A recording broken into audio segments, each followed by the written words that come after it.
I could hear radios. I'm not even sure if it was Spanish that I was hearing or what it was, but it was definitely a transmission. It's the plane's radio. Their only link to the outside world, and the only way to get the message out that they've survived. But returning to the fuel-soaked wreckage is a massive gamble. So I'm thinking, what are you gonna do? Flip a switch and have the whole thing blow up? We're stuck in the middle of nowhere. We've got to find something. Stay here, I'll be back. Brandon, I don't know if you should go. It was a lifeline, but I was terrified that the plane would blow up. Absolutely.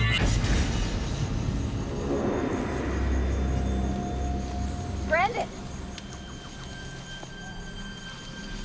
Be quick, okay?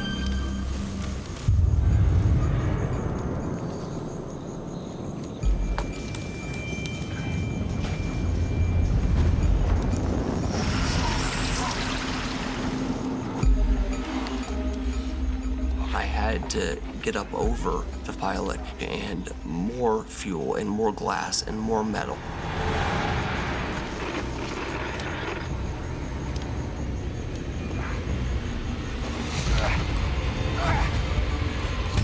Hello? Hello, hello. Is it working? It's dead. What? It's dead.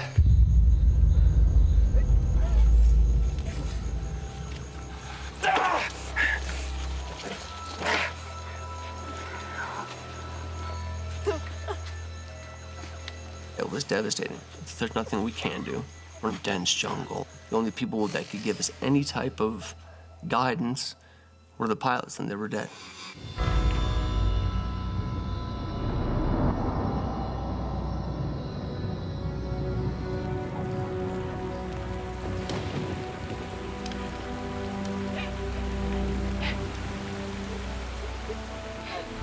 It's rainy season in the jungle.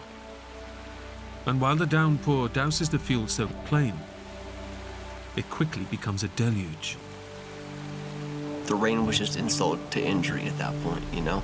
It's just torrential downpour.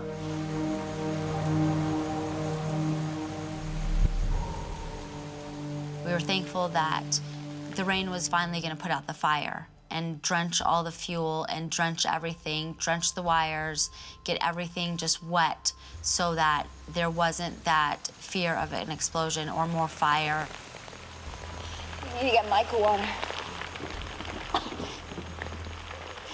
The rain has finally allowed them to give a desperately dehydrated Michael a drink.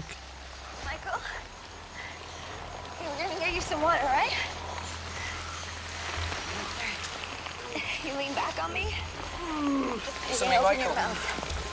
Hey, listen, Michael, you're dehydrated, okay? Put your head back. You gotta drink. Put your head back. Drink this water, okay? You're dehydrated. Okay, Michael, listen. And with the rain, the temperature drops fast. It was dark, it was cold, it was wet. I knew that we were in dire straits. And the jungle was taking over. Despite his injuries, Brandon knows that if they're to survive, someone needs to take charge. Listen, I know your face is broken apart and your nose is broken and your friends have their ribs are broken.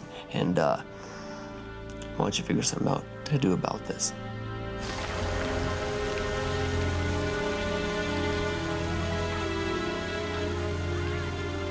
The only available shelter is in the wreckage of the plane. Brandon decides to move Alvaro and Michael in first, as they are the most injured and at serious risk of hypothermia.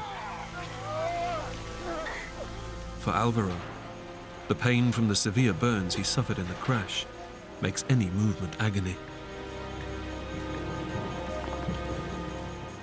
Once they were laid down in there, there was basically no more room for anyone else. I remember after they put me in there looking out at them and how miserable they looked. and how cold and shivering they were. I did feel a sense of guilt, but I also knew that they put me in there for a reason. I could see my condition was deteriorating. It was a deep, deep feeling of depression. We were still cold and we were still scared and we still had no idea what to do.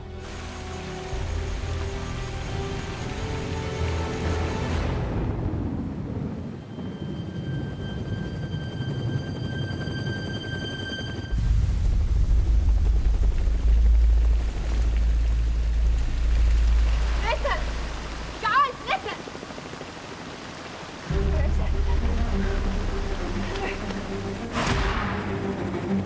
it? A rescue helicopter has been sent to search for the missing plane.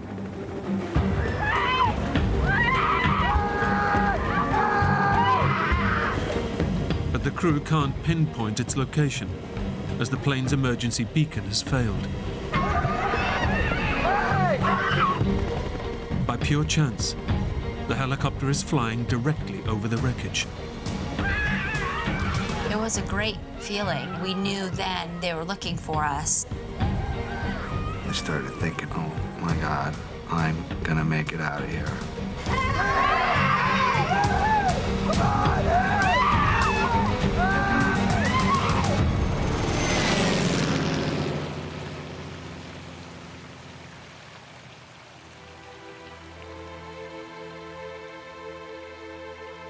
But in the thick rainforest canopy and dense cloud, the wreckage is invisible. The smashed plane and the survivors have been entirely swallowed by the jungle. They were right above us and they can't see us. That was my lowest point.